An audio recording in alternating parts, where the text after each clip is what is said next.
अपना भारत सोहनलाल द्विवेदी द्वारा रचित प्रसिद्ध कविता अपना भारत। यूं तो दुनिया में बहुत सारे देश हैं, लेकिन भारत का जवाब नहीं। इसमें नदी, पहाड़, अन्न, जल आदि से भरपूर प्राकृतिक सौंदर्य है।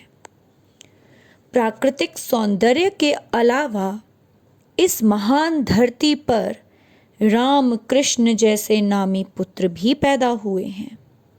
आइए देखें क्या क्या है अपने देश में, अपने भारत देश में। भारत तू है हमको प्यारा, तू है सब देशों में न्यारा।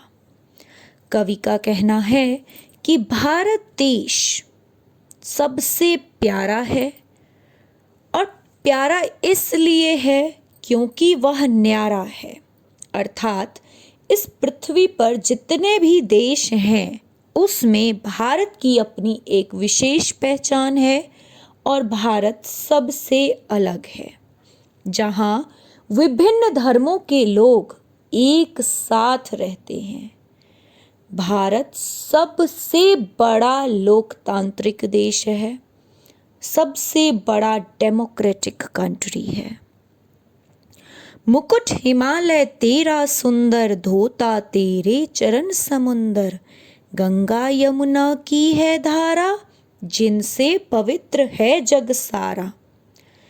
अब देखिए, हिमालय पर्वत को भारत माँ का मुकुट बताया गया है। कवि को ऐसा लग रहा है कि विशाल हिमालय पर्वत भारत माँ का मुकुट है, और वहीं जमीन पर यानी धरती पर जो समुंदर की विशाल लहरें बह रही हैं, उसकी हिलोरें ऐसा प्रतीत होता है मानो भारत माँ की चरण धो रहे हों। गंगा यमुना की है धारा, जिनसे पवित्र है जग सारा। पवित्र नदियाँ गंगा यमुना आज भी धार्मिक कार्यों में वहाँ से जल लेकर प्रयोग में लाए जाते हैं। अर्थात संपूर्ण जग को पवित्र और शुद्ध करने का जिम्मा गंगा यमुना ने ही उठाया हुआ है, या फिर गंगा यमुना जैसी अन्य नदियों ने भी। अन्न फूल फल जल है प्यारे, अन्न फूल फल जल है प्यारे। तुझ में रत्न जवाहर न्यारे। राम कृष्ण से अंतर्यामी, तेरे सभी पुत्र हैं नामी। अब हम जानते हैं भारत कृषि प्रधान देश है। सबसे ज्यादा आबादी कृषि पर निर्भर है, खेती पर निर्भर है।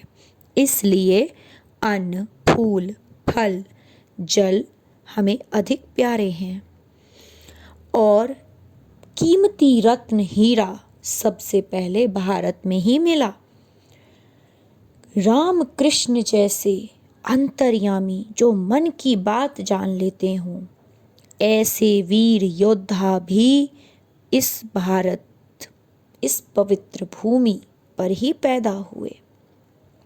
हम सभी तेरे गुण गाएं, सब विधि तेरा सुयश बढ़ाएं।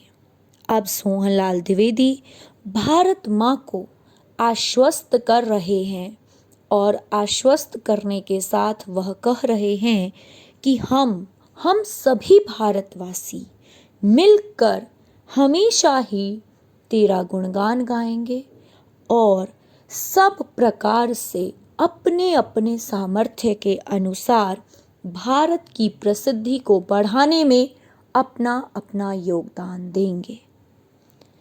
धन्यवाद।